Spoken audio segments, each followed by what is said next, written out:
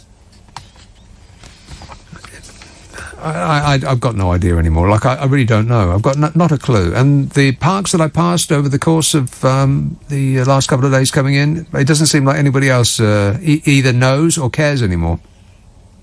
That's probably not true, but I think it is true that the longer people don't get it, the less they assume that they're going to get it, which is, of course, nonsensical.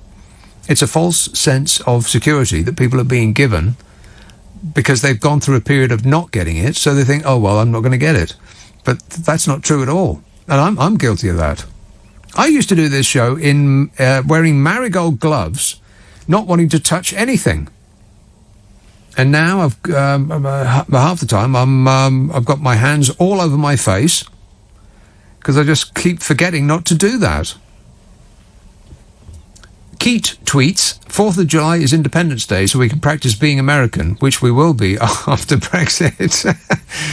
We will be after Brexit. Yes. Yeah, that hasn't gone away, by the way. Neither has climate change. The other thing that we know is coming but aren't preparing for. We've stopped, but the world hasn't. It's still spinning. By the way, did you see the moon? Not last night, but on, when would it have been? Thursday night. The moon on Thursday night. Yowza. It was very spooky. It looked as though that sandstorm that had blown up from the Sahara that was affecting America had also covered the moon. Did you see it? It didn't look like a cloud. It looked very, very science fiction. Groovy. Yeah. Perhaps it was just me. Maybe there's something wrong with my eyes. 0345 6060 973. You can text 84850. Email nick@lbc.co.uk. And if you're on Twitter, it's @LBC. I want to talk about GPS satellites because we've made another excellent decision about a computer system run by the government. Oh, another one of those. But I'll do that in me. Oh, hi, Nick. It's a real pleasure to be talking to you for the first time. Amy. Hi. Last night you had a caller. You were talking about your vitamin D supplementation. Yes. I think you started taking vitamin D again for your health. Well, I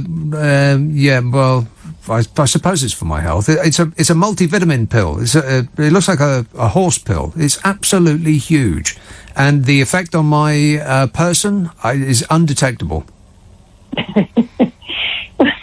Your caller last night had spoken about vitamin D levels, and I think some people had mentioned they were vitamin D deficient, which you can find out through a blood test.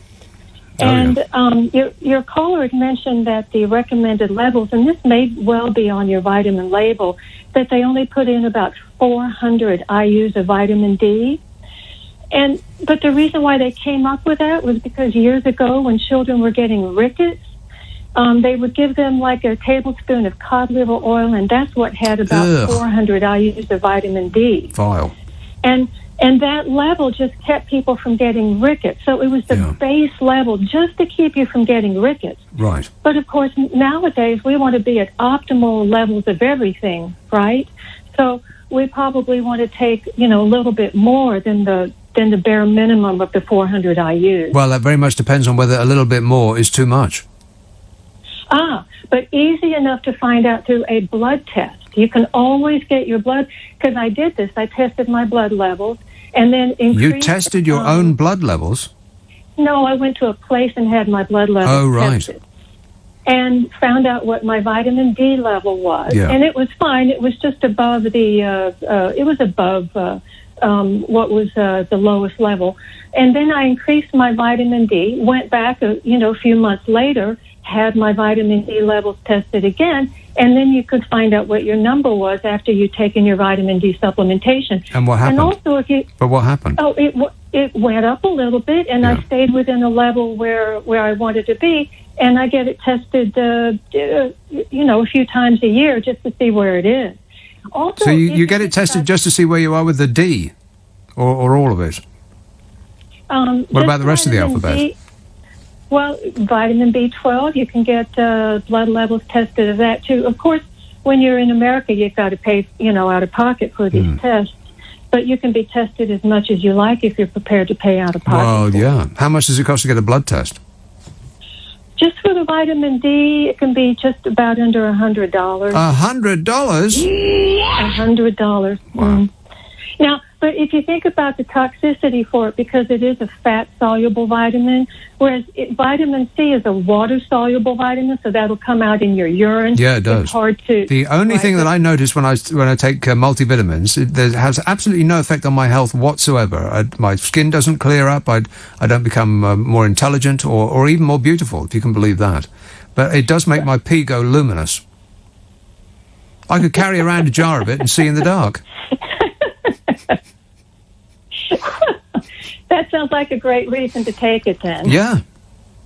But if you think about the toxicity for vitamin D, if you think about people that live in sunny climates and they're out in the sun all the time, because you manufacture a lot of vitamin D from sunshine, right? Well, I don't.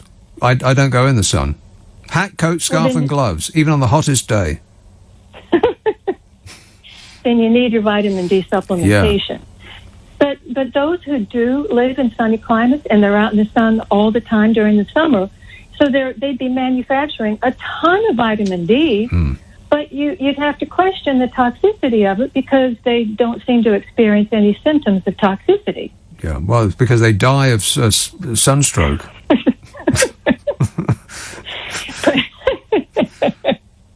That could be, you're right. Yeah. You're right. So what's life like in I'm just going to take a multivitamin and forget about it. I'm not really interested in levels or anything like that. I don't feel like I'm deficient in anything apart from I can't think of anything that I'm deficient in particularly. And what gets me is I take multivitamins, but it doesn't I get no benefit from it. I don't feel like that anything has changed. So you think that if it's so great that you would feel better, but where's the better coming? You may not feel better, but if you were vitamin C deficient, then there would be some problems with that. If you were vitamin D deficient, there could be some problems with that. And they talk about that all the time with people. If they're afraid of getting skin cancer, which one should be, they lather themselves with sunblock, and then they're vitamin D deficient. Yeah. And they may start getting some other things. So you may feel fine, but if you're deficient, you may feel some symptoms of deficiency. Right. Well, I do all the time. It might not have anything to do with vitamin D, though. Amy, nice to talk to you. Thanks for that. 0345 6060 973. This says, the lady from yesterday who said that Boris Johnson had a nice dog might be onto something. How about we put the dog in charge and see what happens? That's a good idea. Jody says, I've been in lockdown with a Trump lover for months. Is there such a thing as a conversion therapy for Agent Orange cultists? God, can you imagine? What a nightmare. Keith says, Billy Bragg said upcoming acts have few places to perform, but at least he had the Dole to keep him going. Well, you know what? I've said a similar thing. I think that the Dole has actually benefited this nation because for some reason we have always hit above our weight in modern music. I mean, the French, rubbish. The Germans, no offence, terrible. And everybody else on earth also equally bad, apart from us in America. And I think that one of the reasons that we even beat America, we took America's music and sold it back to them. The Rolling Stones, Led Zeppelin, all that good stuff. And I think one of the reasons is that people had the ability to just do music because there was the thing called the Dole. I mean, I know it didn't used to be very much, but at least it supported you while you did your artsy-fartsy. Groovy. While you created your art. Yowza. But, removing that from people and forcing them to go and work in a factory just taking things off shelves all day long just to, keep the food on the table. How can you do art in those circumstances? And art is one of the things that makes the world go round. It produces an enormous amount of money for this country. Huge. I mean, the services sector is our biggest industry, and I know that includes the banking racket and the state agencies and lawyering and all of that stuff. But it also includes tourism, which of course, it's got a major pause on it at the moment. But previous to that, when tourists did come here, it was for the arts. And I know that that's true because if you look at the most important or the most popular attractions that tourists engaged in when they came here, it was all the arts, all of it. So, yeah, I think that Billy Bragg may be right. Just as long as he doesn't write a song about it. Keith says, oh no, I read that. Alan says, the reason hairdressers are open this week is because they are required to carry out patch tests on clients for hair dye. These have to be done before hair appointments next week. Huh. I did not know the stuff you learn on this show. It's an education, ain't it? No. Here is, has been waiting the longest, be totally fair about this. Brent, Vanessa. Oh, hi, Nick. Vanessa. I just wanted to have a discussion with you about Sweden. Sweden. Because I don't think that if we hadn't locked down, we would be the same as Sweden. Because the mentality and the mindset of people here, I think it's different to the Swedish. Because at the beginning of COVID-19, I refused to do the panic shopping. So I said, I'm just going to shop as normal and carry on as normal. Right. Because I think all this panic buying is really silly. Yeah. But in the end, I had to go and shop like the other people shopped. Because yes. There was nothing left in the shop for me and my son. Yes. And I just think if we hadn't locked down, like my friend said to me, it was about the Tuesday or Wednesday, she said, we're going to lock down by the end of the week. And I said, really? Why? I said, I didn't believe her. But when we locked down, I thought it was the right thing because with the way the shopping was going, with all the delivery slots going, when I went shopping and supermarkets that are supposed to be great big, full of shelves, yeah, hundreds of aisles, but actually absolutely clear, I thought these people are just selfish because they didn't think about the disabled, they didn't think about the pensioners. Well, yes, you could say selfish, but there was just a survival mechanism kicked in. I mean, if the shelves had been stripped of food, and that was your experience when you went last, I mean, I can remember it, going into a big, huge mega supermarket, and there was nothing in there, like almost nothing at all. And so when you went in the following time, you were going to get everything you could possibly get. Yeah, I went with my son. I said, we're not together. You go and grab what you can grab. Here's some money. I'll grab what I can grab. Yeah. Because by then they were saying, oh, I'm sorry, but you can only have 4 tins of baked beans and you can only have 2 packets of toilet paper. When the week before, they were letting people walk out with 48 rolls of toilet paper. Lorry loads. Exactly.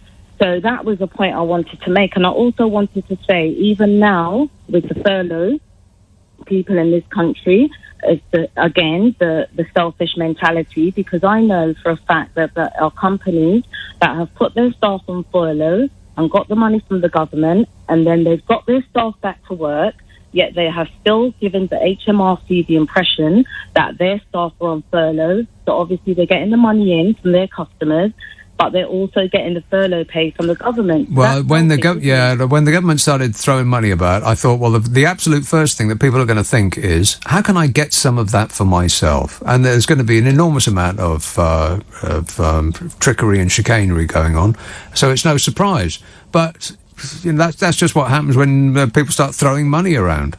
But they wouldn't do that in Sweden, would they? I'm sure if Sweden offered something similar, do you think that they would do that? Well, Swedish people aren't perfect. They're still people, But I think that one of the differences between them and us is apparently they trust their politicians more so than we trust ours. Having said that, I've mentioned this several times, I am surprised at how obedient we have been. I mean, we've been very good, you'd have to say, considering that our lives were taken away from us and we were put under house arrest.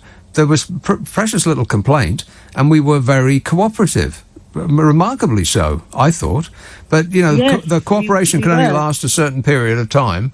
You can only be good for so long, particularly when the people that are telling you to stay in were obviously guilty of not taking their own advice. I think that's the point at which we thought, well, maybe it's not as serious as you're making out.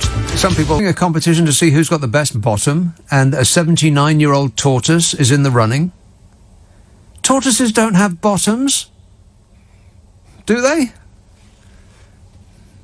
0345 6060 973. That's the most ridiculous thing I've ever heard.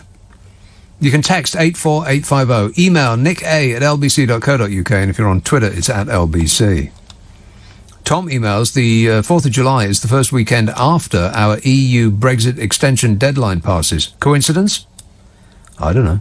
You're asking me for. Jock emails, if you're looking for a barber, ask Nicola Sturgeon. You're not that kind of barber. Not BARBOUR. Not that kind of barber. Andy emails, can I offer my services? I've cut my 4-month-old puppy Teddy's hair, as well as that of my 20-year-old cat, Push Push. And my mother, who's 79. No complaints, says Andy. Southwark, Kevin. Yes, good evening. Kevin. I haven't phoned about tortoises, but I have phoned that I think maybe you're being over-generous to Sweden on the COVID-19. Oh, so yes. if you look at the numbers of deaths per million, right, well, Sweden's 520. Yeah. Right, we're 640, so we're pretty bad compared with them. But if you look at their neighbours, Norway, Yeah, of Finland, course. Sweden, Yes, yes. they're 100 Very low. or less than 100. Very low, yeah. So they're a fifth lower than Sweden. So far. Sweden is doing something wrong. So far. Well, no, so far, yeah. But I mean, if you look at Germany, of course, they Yes. are the outstanding country. They're doing very, very well. Always Of course. so perfect, the Germans. Well, fabulous. No, we don't have to be like that. They're the outstanding country is North Korea. No cases. No Yeah, well, deaths. yes. I think very Yeah. valid statistical systems in North Korea. Sure. We don't mention them. No, of course not. So no, but I do think maybe we're being a bit hasty by overpraising Sweden. Well, the difference between Sweden and everywhere else is the Swedish local economy, their internal economy, has not collapsed. Everywhere else has. And everywhere else is going to take... Finland and Denmark's collapsed. Hold on. Norway, Finland, Denmark, their economies have collapsed. I don't think so. Well, what makes you say that? They are... What makes you say that Finland has? Give me the numbers on the GDP per capita growth in the past 3 months. Well, you give me them. No, I can't. Well, exactly. No, but they're meaningless numbers. They aren't. When you say because they have real world consequences. If you say the economy's collapsed, what does that mean exactly? Well, they will be going into What do you recession. I mean, would you put money on them not going into recession? Well, No. No, you wouldn't. It's a bit. No, it's a bit.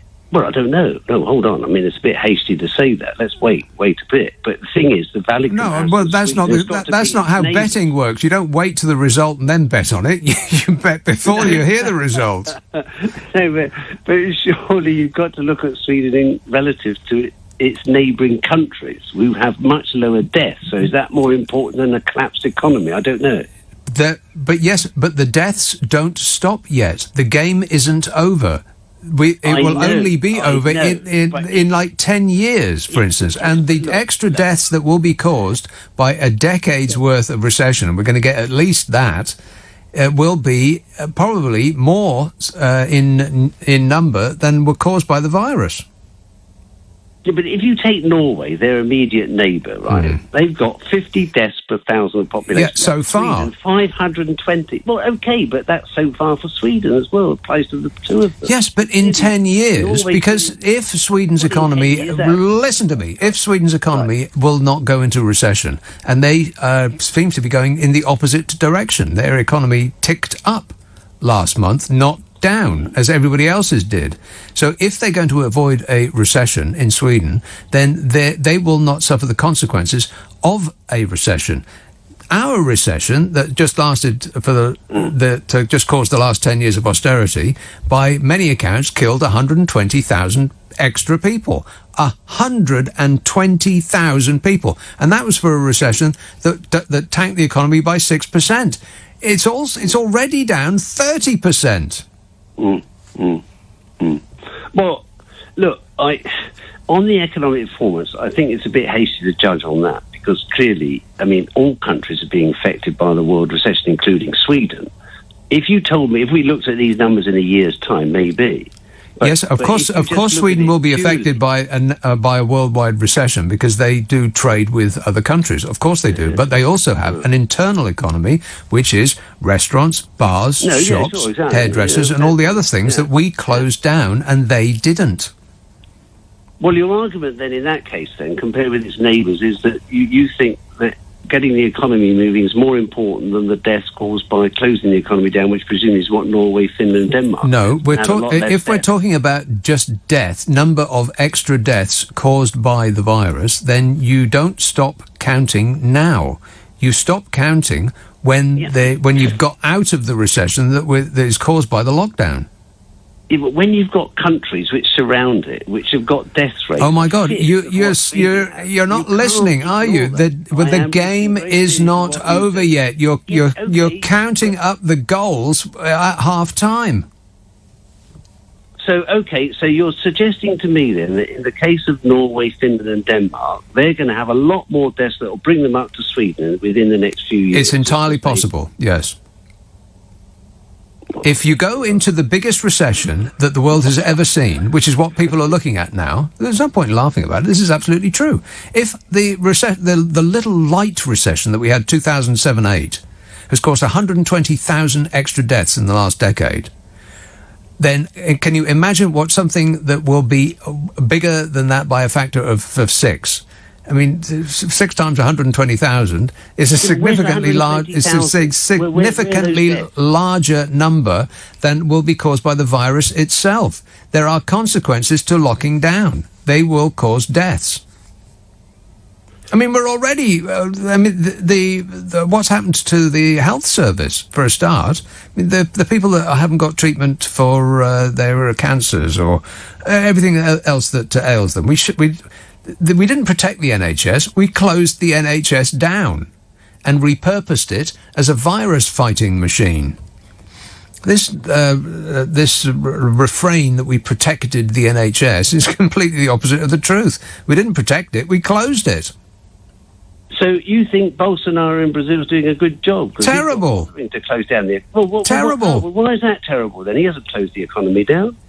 Because, yes, but why isn't he doing a good job? You must think he's doing a good job. No, I don't think he's doing a good job. What's different, then? Well, what is different is that Sweden didn't just ignore it, as he is doing. Bolsonaro is doing a Trump, and he's pretending that the thing doesn't exist in order to bolster his popularity and act like a macho man.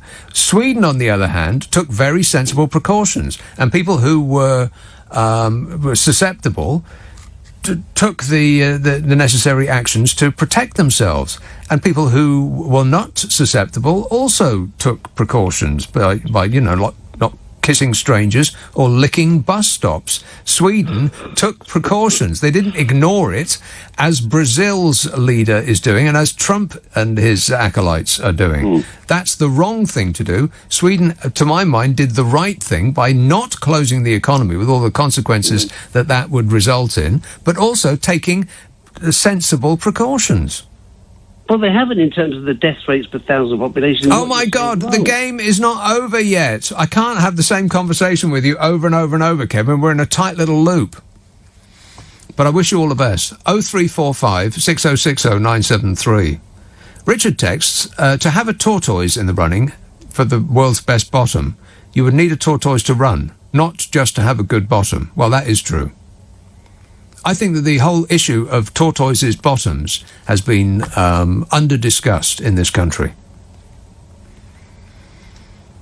This says, be mindful how you say households My mum thinks you're swearing. Sorry about that, Mum. Get your mind out the gutter, Mum. Stephen texts, on your recommendation, I watched Trump's comedy routine where he describes why he walked down a ramp looking like a creeping hunchback. All to do with leather shoes, apparently, and nothing to do with this oddly indeterminable centre of gravity. It is a pretty good routine. I mean, I did mention this yesterday. Donald Trump doing his demented stand-up in Tulsa, Oklahoma, wherever that is, trying to explain how he managed to walk down a ramp looking like he was having a heart attack.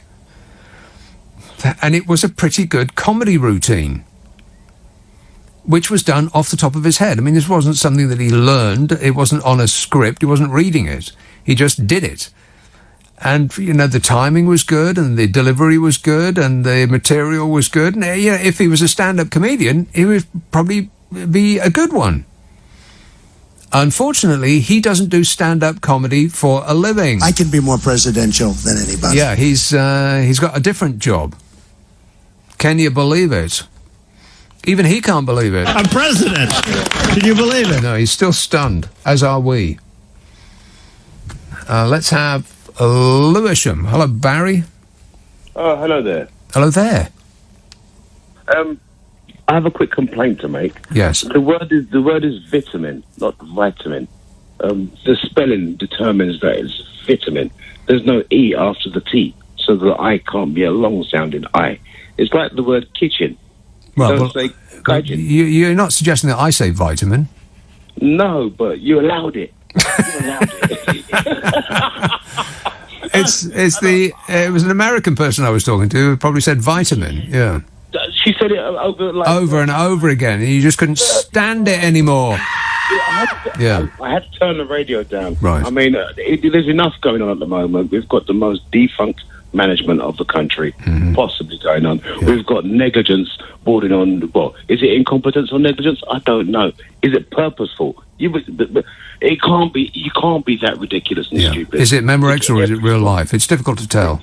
It really is difficult. It's like he's doing it on purpose. He's doing all the wrong things, all the things that could make most things worse. Yeah. That's what's happening. And on top of that, somebody just kept saying vitamin. It just got to me. Now, I haven't called for some time, but I had to call just to let you know. Yeah. Please don't allow that again. Right. The word like kite. It's kite's because it's got an E. It's called a magic E. I learned it from my daughter. All right, it's a magic E. It's a magic E. Kids, if you're ever offered a magic E, just say no thank you. I mean, good manners don't cost nothing, do they? Be polite! No, that was the 90s. Don't do the 90s again. Right. That's pretty much it. But yeah, let's just all get it right from now on. The eyes, the vowels, and let's just sort out the country. It's all gone wrong. We want to, from now on, only concentrate on vowels and bottoms, in that order. Pretty much. Yeah. And I think tortoise, I don't know what the plural is, but tortoise is they probably do have a bottom, but they discreetly keep it under their shell. Yeah, that's right. Yeah. Keep it in your shell, tortoises. Isn't that awful? A little bit of both, Donny. Patrick texts, scientists treat anything that glows orange in the dark with suspicion. So maybe those in close contact with Donald Trump should swap their masks for Geiger counters. Yeah, well, it could be, what is a Geiger counter to check for? God, I've just forgotten. It could be like nuclear radiation. It could be he radiates. There's no doubt about that. Maybe they should ask Donald Trump about the virus. This, whatever they want to call it, you can call it a germ, you can call it a flu, you can call it a virus, you can call it many different names. I'm not sure anybody even knows what it is. No, nobody knows what it is. And he's an expert. I'm not a doctor. Like I said, 0345 6060 973. He knows a lot about it. What do I know about it? All I know is what's on the internet. Yeah. And in closing... I know nothing. 0345 6060 973. Let's have... I haven't talked about the satellites yet. God, talk about depressing. I'll try and get to it. Tottenham. Tom. Hi, Nick. Tom. I just rang in because that geezer that you were talking to, I think his name's Kevin. and he just didn't seem to get what you were talking about, which was... Can you hear me okay? Yes. Oh, and also, good evening, LBC listeners across the world. I forget about that. Yeah. I think Hello. I'm talking to you. Mm-hmm. Anyway, but the guy didn't seem to get it. The massive impact upon, aside from the fact that people will die, people will kill themselves because of this utter catastrophe. But he just didn't seem to process it. And the geezer I spoke to when I was getting through to you, he said, well, what's your point? Because I was waffling on about the dole. Because Eric Clapton said that as well, you know. He said, did he? Without the dole, I wouldn't be half the guitarist I am. Rock and roll! There you are, you see. And then we wouldn't have 461 Ocean Boulevard. And the world would be a poorer place. Yeah. Although, actually, he did cocaine, didn't he? And that was actually written by J.J. Cale. Yeah. Preferred. Me too. He's a great guitarist, there's no two ways about it. No two ways about it. Well, I don't know. I mean, I'd rather listen to Joe Walsh, but, you know. He kind of irritates me. Eric Who? Clapton. Joe? Oh, Like, Eric Clapton, right. No, Eric Clapton. Yeah. I think it was interviews or something, but I heard him... Well, there's much of his catalogue that is kind of irritating. I mean, I didn't really go for Cream, but then I don't think he actually liked Cream very much. I think, didn't he famously say that he didn't actually enjoy being in that band? It was a bit too aggressive for him. But basically, anything with Ginger Baker is rubs me up the wrong way. He did seem to have an attitude, and I heard about people saying, well, actually, I think Jack Bruce said, look, somebody has to sit up all night and write these bloody things, you know, because he was very annoyed that he wasn't getting the revenue. Ginger Baker, that is. Oh, yeah. But I did like Cream, but I don't think we should argue about it. No. Well, let's not fall out about it. We can agree on that. Yeah, but and then he went to his highly produced Armani jacket phase, where he got, you know, a lot of the hits, which I've also, on Eric Clapton. Yeah, still, yeah, which I also found a little bit, you know. I think for me, 461 Ocean Boulevard was the high mark. Yeah. Not happy. Anyway. Yes. No, I mean, it's just the bleeding dole, and I don't know, people scratch out a living on that stuff, and to do something creative. And, I mean, I do that, and all I was doing was almost on the complete bottom, which is just above the street, which is actually where I spent most of my life. But I was just doing a bunch of gigs in bars and restaurants. Yes. Which is how all of the big people start. You don't start by playing Wembley. You start, very, very small.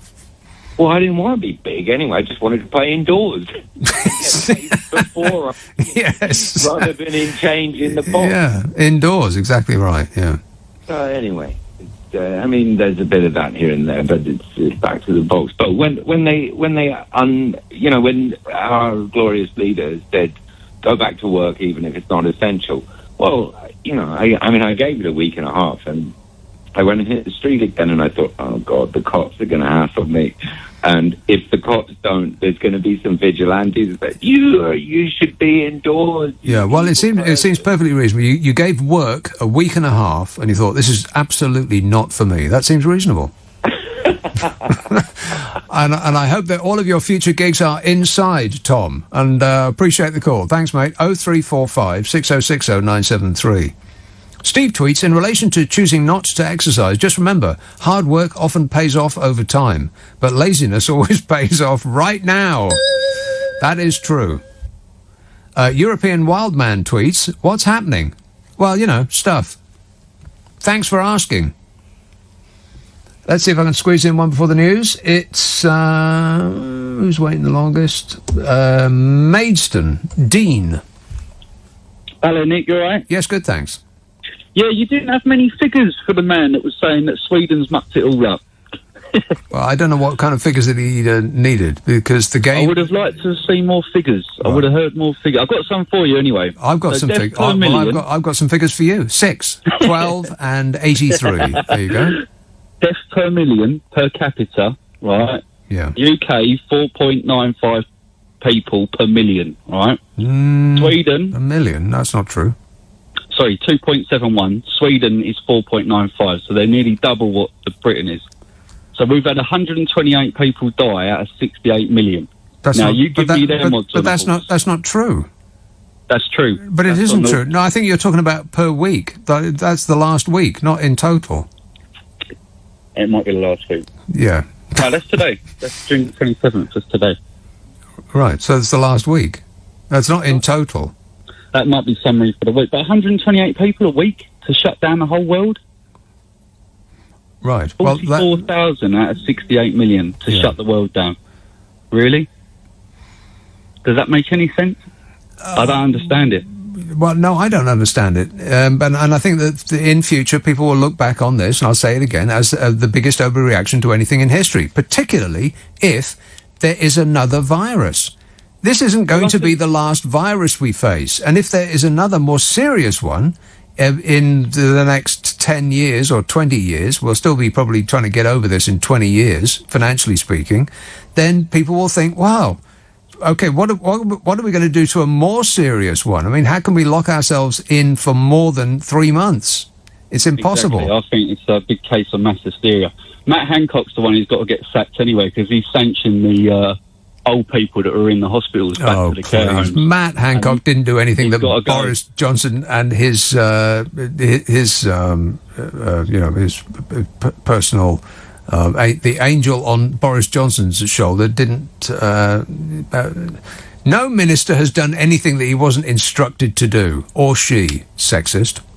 Well, Matt Hancock's wanted to be the face of it, so I think he should be the face of the fool, you know? He's the one that's standing up saying he's protecting the NHS. Yeah, well, you know what? The buck used to stop at the top. The buck used to stop at the top, but now it doesn't get anywhere near it. Curious. Yeah. Well, what about Henry VIII? Keeping his son Edward locked up. And he never survived, did he? Yeah, that's the best what about I've ever heard. What about Henry VIII? Well, he locked his son up and his son died, didn't he, when he got let out into the open. So I think for all those who aren't sending their kids back to school, get the history books out and see what happens. Oh, yeah, history. That's absolutely what I want to do. Boring! No, thanks. I'll wait till the video comes out. Thanks a lot, mate. 0345 6060 973. John emails, where I live in Sligo, you have a choice of 3 barbers that charge €10. The 3 of them equally good. Well, how can they be equally good? That's impossible. Give them something complicated to do, and then you'll wheedle out which is the best. I mean, if you just go in for a short back and sides, who can't do that? I could probably do that for you, John. Equally good. What nonsense. Mark texts, I just did the sum. It does add up to 2020. Wowzer. As in, what age are you now and what age were you born? If you add your age now and the year that you were born together, you get 2020. That's just blown my mind. Groovy. It continues. Also, just seen your pic online for the first time. You sound like you would look like Michael Fish. What? But I was surprised you look like Chris Tarrant from 20 years ago. I'm thinking of being offended by that, but I'm not sure whether I should be or not. I think I'm going to go ahead and be offended by that. Yeah, thanks a lot, Mark. My barber charges me £8 as an OAP, and it's crap, but I just don't care. Yeah, I think after a certain age, you just don't care how you look anymore. I think it's probably around about the same time as you give up on the notion of ever having a personal interface with anybody again. Disgusting. Chloe says, I know what you mean regarding the embarrassingly enormous amounts of the hairdressers. What you mean it costs? The enormous... There seems to be something wrong with me. I can't say anything anymore. Chloe texts, I know what you mean regarding the embarrassingly enormous amounts at the hairdressers. Embarrassingly enormous amounts of what? Maybe it will become clear if I read on. No magazine or, quotes, free, I gave to pay for mine. Coffee anymore, apparently. See, it's not me, it's her. There's something wrong with you, Chloe. Where's your hairdresser, did you say? I didn't say. And it ain't no hairdresser, it's a barber. I used to go to the hairdressers, but it costs too much. Stupidly huge amounts. Ravi emails, I look forward to weekends to hear you and have a good belly laugh. I live in Orpington, and there are only a handful of barbers, not hundreds. I use 2 of them. At the same time, both excellent, and they cost me £15 every 3 weeks, including a decent tip. What? Who gets their haircut every 3 weeks? What for? Let's have Southampton. Hello, Simon. Hi, Nick. You all right? Yes, good, thanks. Bit of housekeeping first. Yes. Thank you for doing my What's Your Problem? Oh, right, okay. Which one was it? It was the Why Don't Stupid People Know That They're Stupid? Oh. I can't remember what advice we gave you, but it probably wasn't helpful. I think it was stop driving so much it ended up as being. So I'll take your advice and just not bother anymore. Okay. You're welcome. I agree with you. No, thank you. No, thank you. Thank you. Dare I say it again? Thank you. Don't say it. Okay. So I agree with you 110% on your views on Brexit and the Tories. I'm with you. I am with you. I feel a big but coming. Yeah, I don't agree with your theories on coronavirus. Right. And the lockdown and the Sweden thing. I just can't square that circle. But, it's an interesting listen nonetheless. But the reason I'm calling is because I want to know, and kind of part of this question is leading up to something, but also there's a part of me that genuinely doesn't understand. What is it about recessions that kill people? Well, all sorts of reasons. I mean, being poor kills people because, they can't afford, fairly obvious reasons that poverty kills. But also, as somebody suggested, there's going to be a spike in suicides because people are going to lose their business, they're going to lose their jobs, they're going to lose their homes, and everything that goes with that. Relationships will break up. There's all sorts of reasons why people die. Yeah. So it basically all leads back to money. In which case... Well, yeah. In which case... Well, not necessarily money, hope. I mean, people's hope that they will have an expectation of how their life is going to go, and that the rug has been pulled out from underneath them. I mean, it's not necessarily money that makes people contented with life. It will be doing something that they enjoy doing, which may become unavailable to them during the course of a recession. I mean, they're a business, say, like I open a shop that does mugs, and it's been my dream to do that. And that shop was doing fairly well, and I was ticking over. I wasn't making a lot of money, but it was something that I loved to do. And that shop will never reopen because of the because of the lockdown, and so my dream in life has now been taken from me. Yeah, well.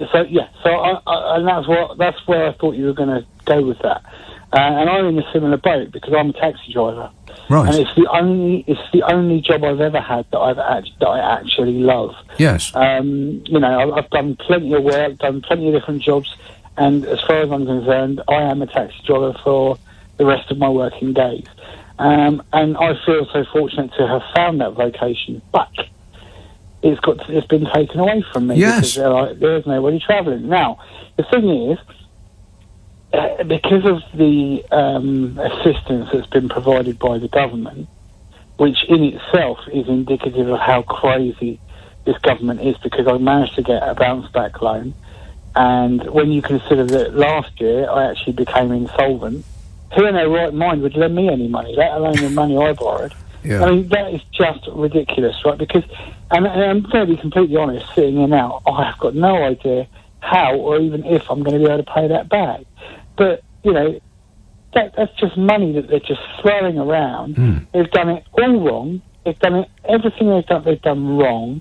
And if you ask me, the one thing going forward that could now provide a little bit of stability for people and a little bit of support is to now introduce universal basic income, because it would mean that people like me would still be able to eat and pay the bills, not have to worry whether I get 10 jobs next week or 100 jobs next week, because and that worry won't be there. Yeah, I completely agree with you. And the amount of money that we would save by removing all other benefits and replacing it with one thing that everybody gets, regardless of how well off they are. And I know that would rub people up the wrong way a bit. I mean, why do we have to give it to millionaires? But it will cost a lot of money in order to determine who would or who rather should or should not get it. So just give it to everybody, and you'll save probably the money in not employing buildings full of people to determine who should and shouldn't get it. Just give it to everybody. Universal basic income. I think its time is here. Yeah, well, the millionaires will end up giving it back anyway, because their taxation is higher. They'll spend it. And, it's their taxation, exactly. And it's their taxation that actually, enables these things to happen. Yeah, rather than give the money to the banks and let the banks lend it out, just give it directly to the people and they will spend it. Yes, It makes sense to me. I can't understand why anybody, unless you are said millionaire, I can't understand why anybody would argue against that. And yet, my father, for example, who is just a normal Joe, he's worked hard all his life. Last year, we were talking about it, and it was the worst thing in the world. I mentioned it again last week, and he went, yeah, actually, I can see it, yeah, And I'm thinking, well, The argument, one of the arguments against it is that people will put their feet up and smoke a cigar and sit around doing nothing all day. But that's not true, because if you are able to take on work and it won't penalise you, they won't take the universal basic income away. So there isn't that, it's more profitable to just do nothing than to work. That wouldn't be a feature of it, because you would earn more if you do work. Yeah, but how happy would people be knowing, all right, they know that the bills are paid and there's food in the cupboard, so that in itself is worth its weight in gold. But, again, somebody that's in my situation, if I know that money's coming in, I can then relax, and linking back to what you were saying earlier about artists and that, I can then start thinking and planning about possible future new ventures, because I know that I haven't got to give up my income in order to do something. Correct. And people would be able to do things that they wanted to do rather than things that they had to do because they were desperate. And if they fail, it hasn't cost anything. But the other thing, of course, is, for example, picking the crops in the fields. Now, I personally wouldn't. I'm not physically really able to, I don't think.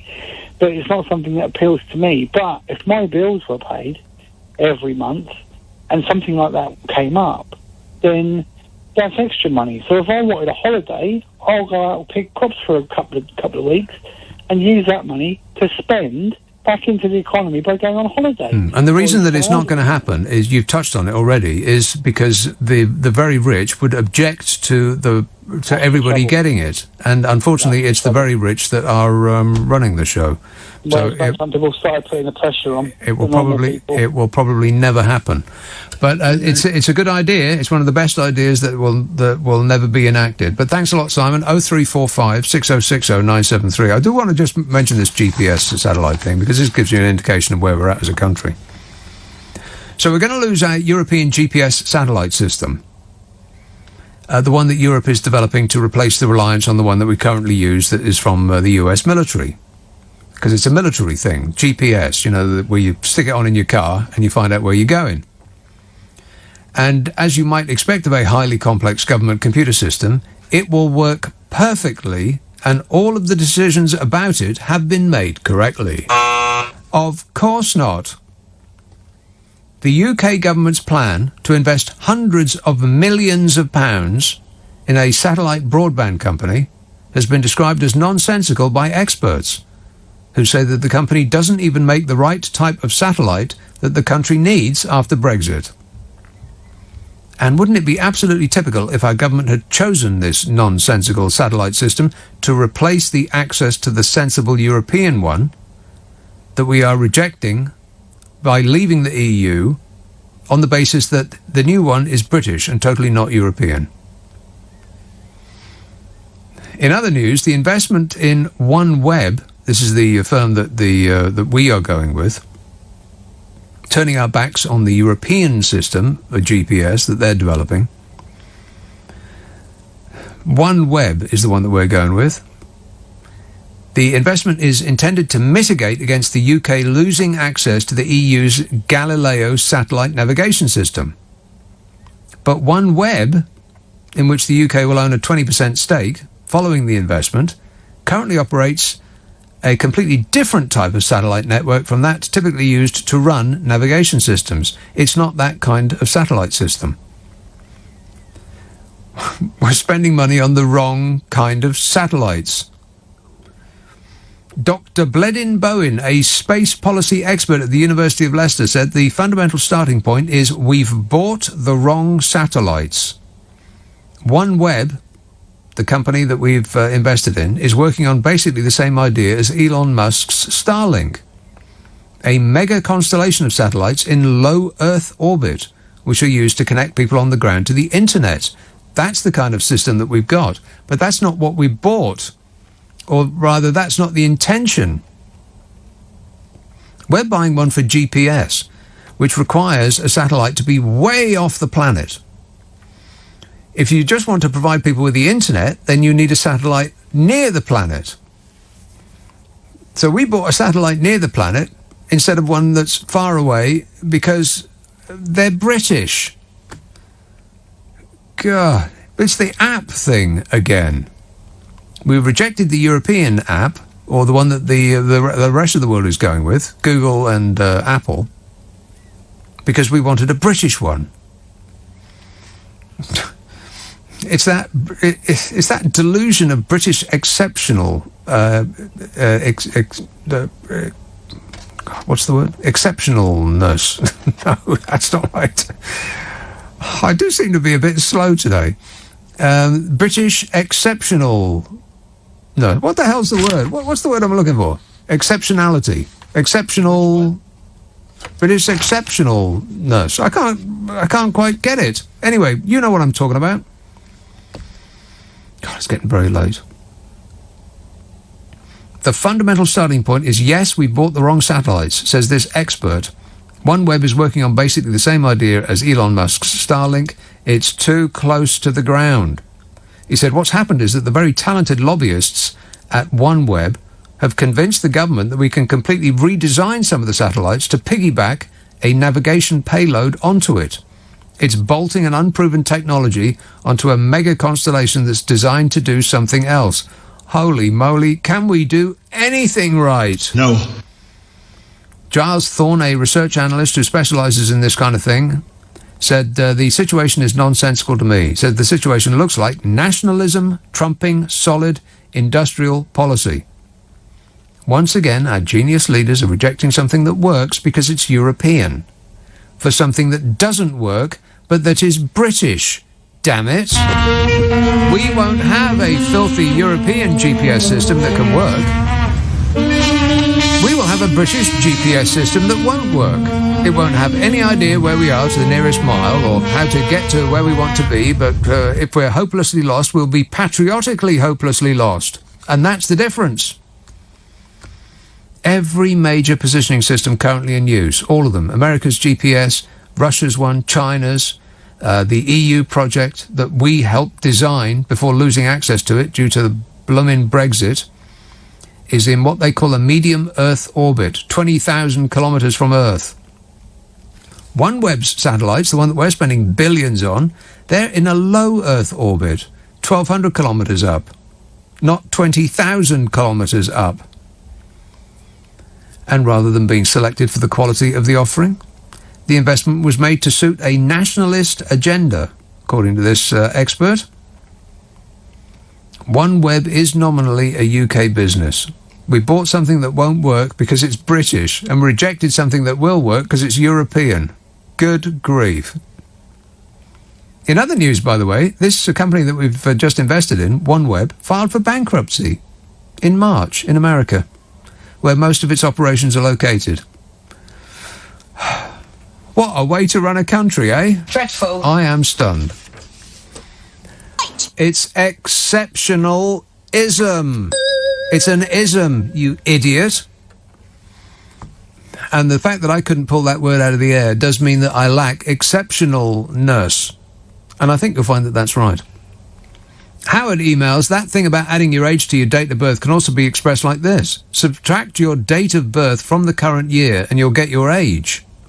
Always true for the current year. It's kind of like saying what is. Yeah, unless it isn't. That might be true, Howard, if mathematics was a precise science, but it's really more about feelings. Let's have a call in Aberdeenshire. Catherine. Hi, Nick. Catherine. I got through to you this week. I tried to get through last week to correct you because you said bassoon instead of double bass. But anyway, you've probably forgotten about A that. bassoon. Yeah. Yeah. I was talking to somebody who had chosen to play a bassoon. And you were saying it's a double bass. Right. So. I got that wrong. I'm not ringing really about the maths thing, but it also is 2020 doesn't work, by the way, if you haven't had your birthday yet. Oh, that's true. Yes. I haven't had my birthday yet. Right, and I have one. Well, how old are you? I have one most years. How old am I? Yeah. See, if I say it out loud, it just doesn't seem like it has anything to do with me. Okay, I'll give you an example then. No, I don't want an example. No, but how it doesn't work, math. My husband's 39. Yes. No, he's not. He's 59. How many? 59. 59? God, that is so old. And listen, he was born in 1960. Yes. But his birthday isn't until September. He's 59, born in 1960, Right. 2019. Yeah. Not 20. See? So that's right. But I was really ringing because you said tortoises, I say tortoises, not tortoises. Bottoms aren't discussed enough. Yes. I had a quick Google because in my head I pictured it would look like a miniature elephant. You picture elephants walking. Basically, that's a bit shorter leg would be a tortoise. Yes. But I Googled it, tried to get some video footage, photos. I did. And the shell, like someone said, definitely just covers it, so you can't see the bottom. Yeah, they have an invisible bottom.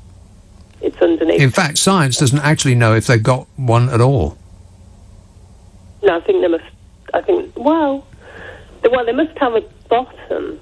Yeah. But there again, if you it not must necessarily. be muscle to walk. Somebody should definitely look into it. Disgusting. And I must say, Nick, I also look forward to Friday and Saturday. I even come to bed early. Oh. There's nothing on telly. I think Nick's on at 10. Well, thanks a lot, Catherine. I appreciate it. Thank you. All right, cheers, my dear. 0345 6060 973. This anonymous email says, Nick, if you're not happy with government policy, stop whining and attend a Tory fundraiser. I haven't got the money, honey. I couldn't afford it. Plus, if your name's not on the list, you're not getting in. Whitland, Bob. Nick, Bob. very pleased to speak to you. Can you hear me? It sounds like you. Yes. But yeah, I think you have gone over a lot of ground earlier. Exceptionalism, miles. It's very interesting. We Brits, we invented the modern world in the 19th century, mainly. Well, it was the Scots, really. That's correct. And we're living in the past a little bit, and I think like Jethro Tull. Rock and roll. Yes. The lesson we learned was never be first. Yes. Because the other people will learn from your mistakes and then step gingerly over your prone form. Yes. Yes. God, that shut you up, didn't it? We're still living in the late 19th century when we were the top dogs. Yeah. And we've got to reevaluate ourselves, and we've got to go forward, a proper evaluation, and go forward and start creating the 21st century, I think. Yeah, it's about time. Yes. Okay, well, leave it with me and I'll see what I can do. See what you can do. Yes. All right, thanks a lot, Bob. 0345 6060 973. He's given me homework at the weekend. Stephen tweets, I work out with weights at home. I run outdoors and cut my own hair. Not at the same time, of course. Not been to a barber since my brother got married in 2013. Lockdown hasn't really bothered me. People should try to be more self-sufficient. Well, aren't you perfect, Stephen? Andy says, I pay £8 for a haircut at my local hairdresser in Scotland. Have you ever had a hot Turkish shave with towels? I have. It was lovely. I paid £4 odds for that in Doncaster. You can also have a haircut as well as a hot shave. I would recommend a hot towel shave, Nick. Yeah, I don't want that. Shave and a haircut. I'll do my own shaving and, yeah. I've got nothing to say on that. I've almost completely run out. Seven Oaks. Hello, Mark. Hi. They say that Watergate did for Nixon because of the cover-up. Will the COVIDiots-in-chief and their lying, incompetent governments go the same way as a result of covering up Russian involvement in the Brexit referendum and in killing our troops and the American troops? Yeah, isn't it curious that Russia just keeps coming up over and over and over again with our government and the government of Donald Trump? It's just curious that Russia, both of them seems to be dancing around Russia like it's a maypole. I think that they're not terribly necessarily friendly with Russia, but they're just embarrassed to admit that they've been so badly treated by Russia and that they don't have any answer to it. But they are covering things up, and they're doing that in the full knowledge that they're doing that. Much like the shell of a tortoise covers up its bottom. Yes, but... And we're back to that again, fortunately. Sure, but I mean, who are they covering it up from? Presumably Putin knows what he's done, so it's not a secret to him. No, of course not, no. So it's covering... So what, they're covering it up from us? From us, exactly, yes. We have every right to know about it. Yeah, well... And so they are betraying us. Treason. Guilty. Then punishment next. In fact, let's skip the court case and go straight to the punishment. Who's with me? Hands in the air. Yeah, I've got to go. Thanks, Mark.